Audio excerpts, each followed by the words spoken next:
We are going to look at a question from the December 2012 exam called Lily.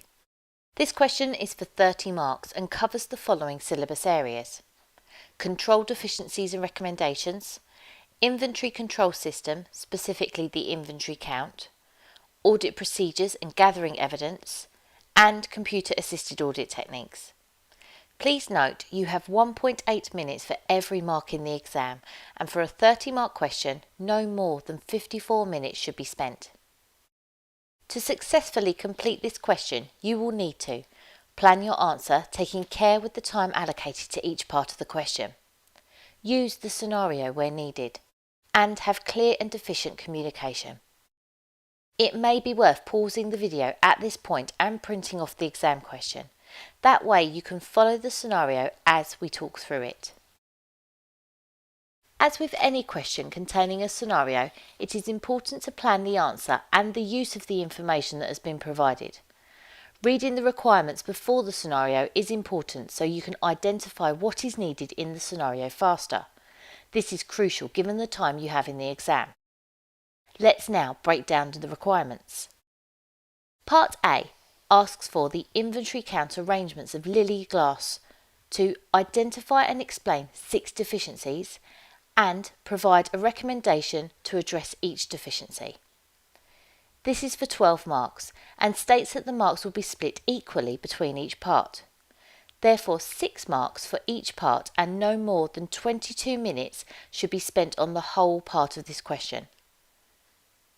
This is a standard controls deficiency question, and you will need to apply the information in the scenario to your answer in order to gain the marks. All of the deficiencies will be within the information given. You have to find them, explain why they are deficiencies, and then recommend how to improve the control.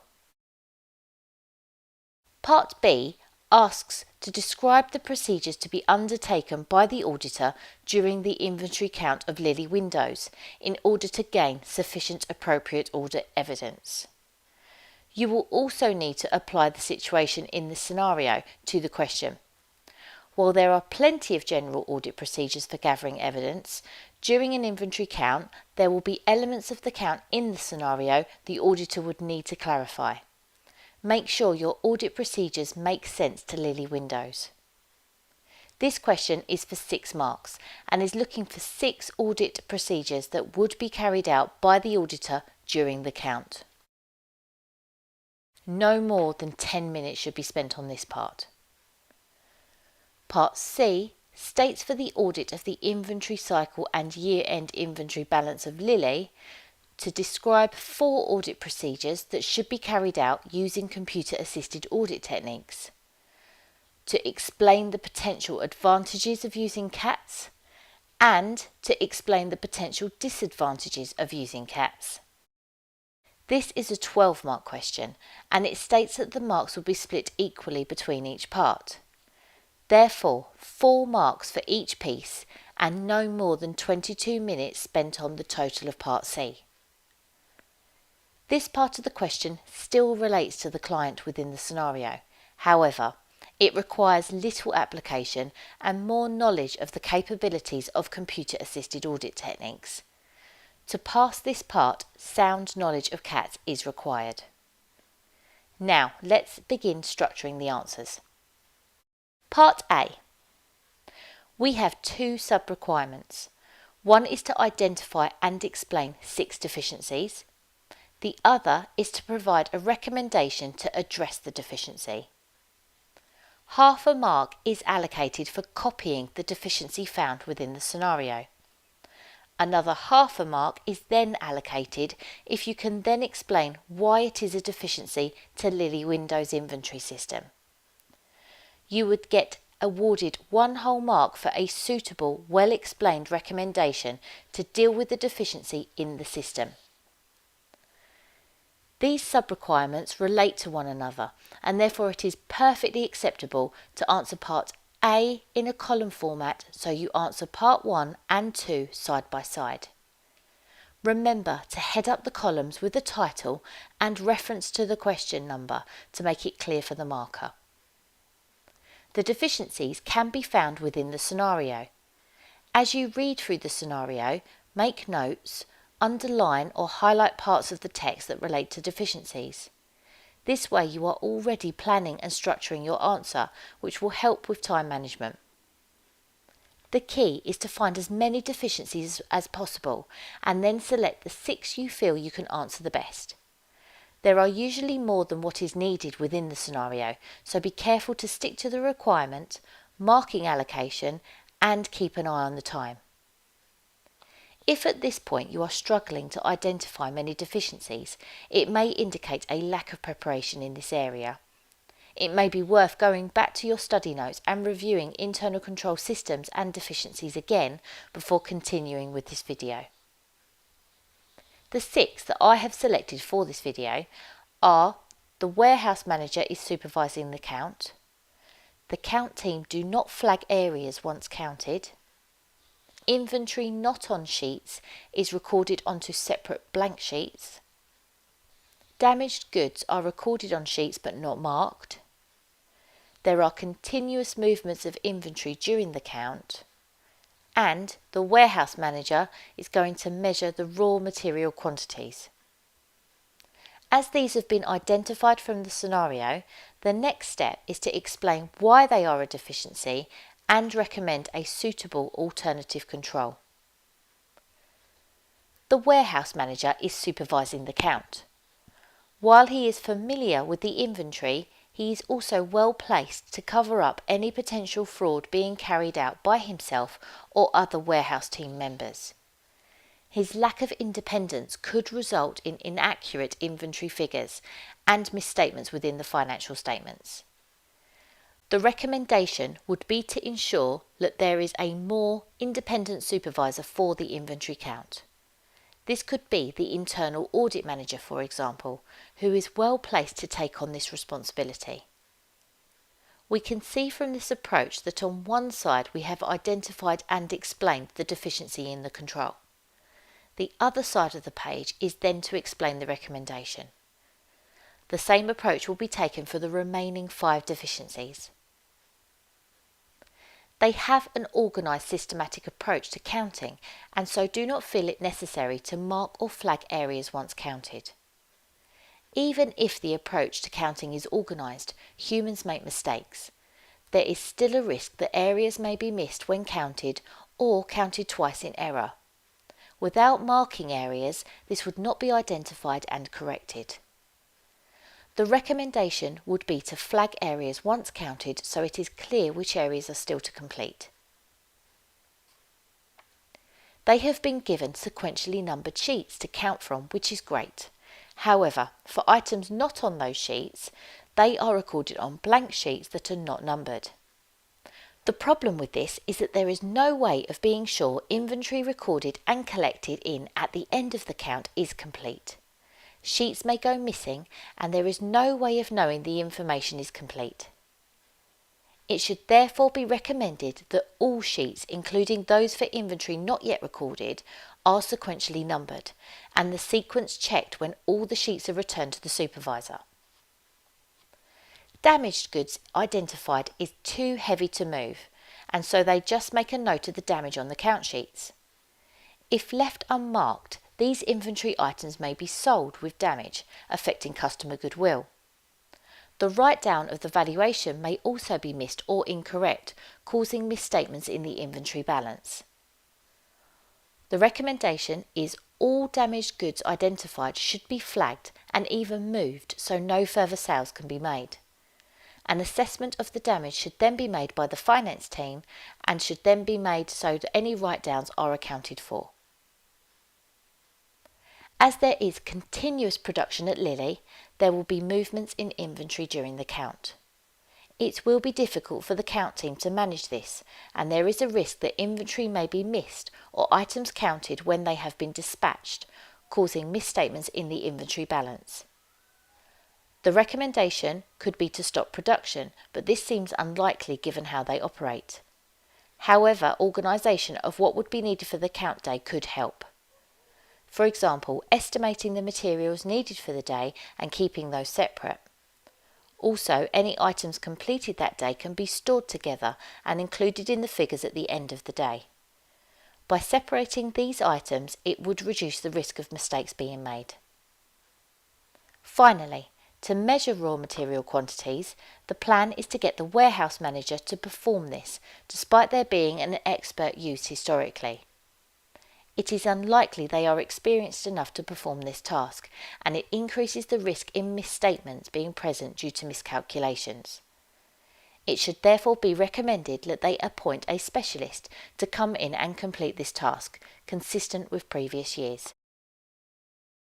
In summary, our 6 deficiencies are the warehouse manager supervising the count, and they should use an independent supervisor, not flagging areas once counted, and so marking areas is needed, spare sheets not numbered, so sequential number all sheets, damaged items are marked on sheets, but should be flagged in the warehouse also, continuous movements of inventory during the count, so they should organise the movements to reduce the mistakes, and warehouse manager measuring raw materials, and so this should be undertaken by an expert.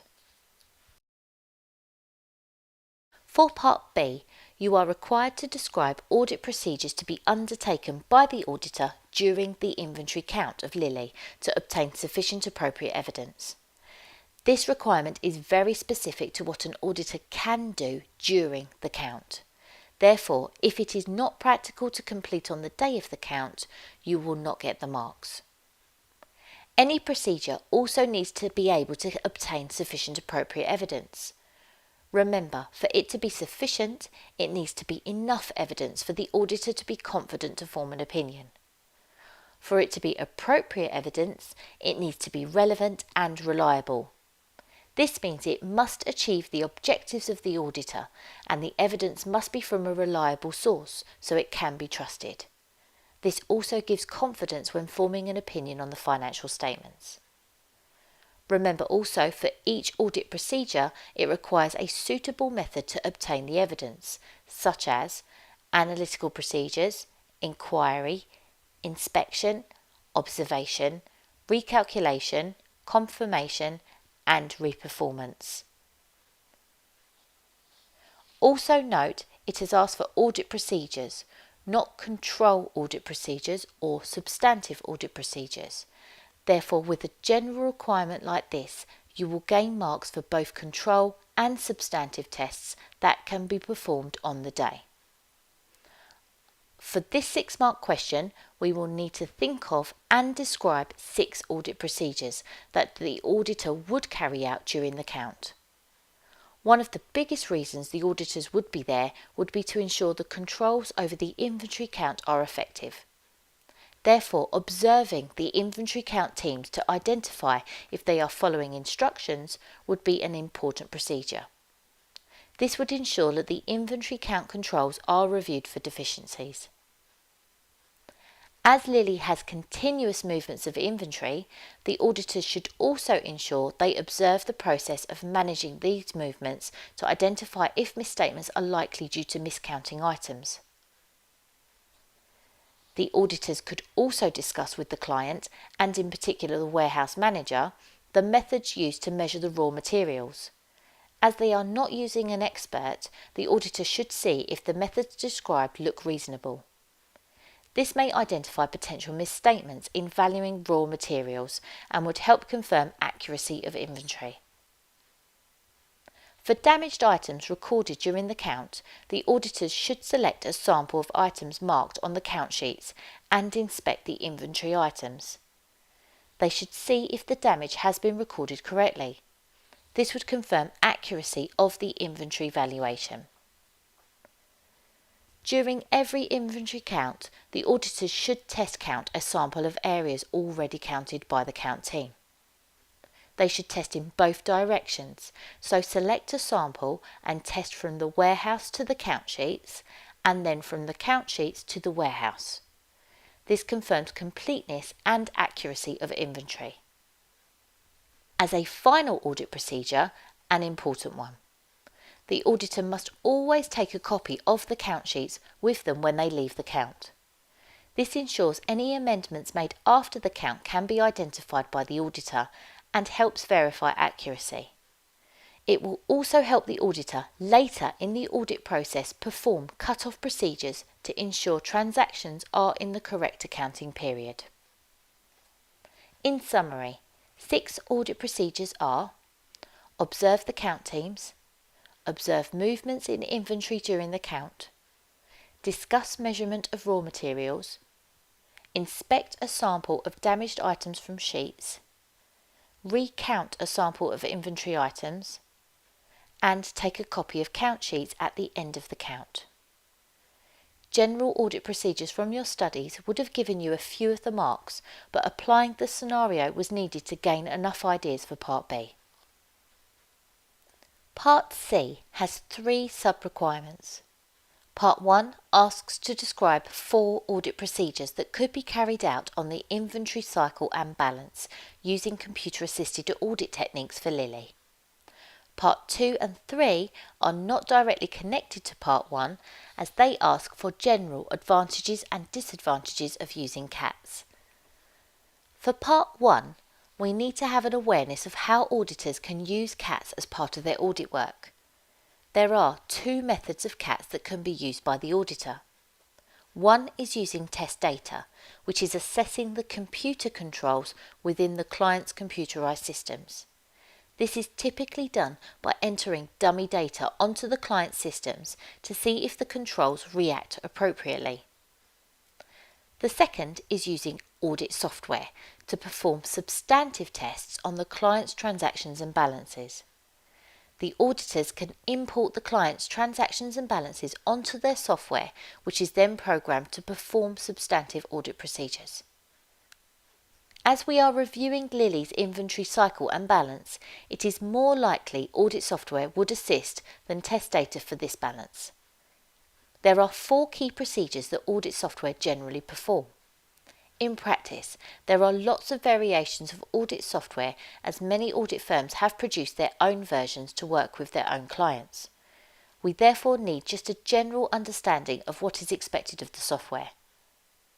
One task is to calculate ratios. The software can be programmed to automatically calculate ratios so the auditor can then compare results to the previous year, budgets and industry averages. Here, the auditors of Lilly could get the software to calculate the inventory days ratio to compare to the previous year and investigate any significant differences with the client. Another task is to recalculate or add up balances. The software can do this at a press of a button, which then speeds up the task of adding up, which would take an individual within the audit team a long time. The auditors could get the software to add up the inventory list to agree the total for accuracy. Audit software can select samples from the balances that have been imported to then trace to source documents, for example. Here, the auditors could select samples of costs from the inventory valuations that can be traced to the original invoice.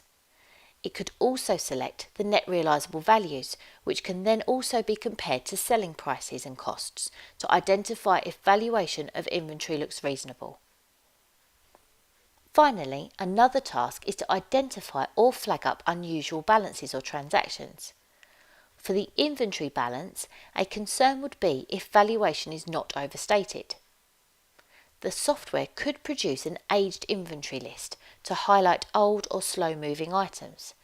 This could be used to investigate if inventory valuation may need adjustment. And so, CATs are computer techniques used to help the auditor perform the audit work. They have 2 methods. Test data, which inputs dummy data onto the client systems to test controls, and audit software, which imports transactions from the client system to perform substantive testing. This software calculates ratios, adds up and recalculates, selects samples, and highlights unusual items for investigation. Now on to parts 2 and 3, where we need to highlight the pros and cons of using these techniques. Part 2 wants you to explain the advantages of CATs. As the marks are split equally, we have 4 marks and therefore 4 advantages to explain.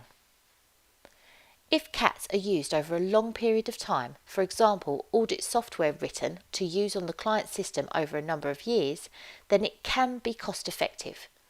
Test data is a cheap way to test controls. As CATs are using computers, it reduces human error on the audit, which then reduces detection risk. Auditors can test larger volumes, as it is faster than using more traditional methods. And it frees up the auditor from more mundane tasks, such as adding up, to concentrate on more risky areas and balances where their skills are required. Part 2 requires an explanation of disadvantages of CATs. Once again, we have 4 marks, and so 4 disadvantages are required. Audit software in particular is very expensive to produce, and so because setup costs are high, it is often not cost effective to use, particularly if the client is looking to change their systems. The software may not be compatible with the client system, and therefore the transferring of transactions may not be possible. Clients may be concerned that accessing their live system may cause corruption, and they may not be comfortable with the auditor doing this. There is also an increased risk of problems with confidentiality.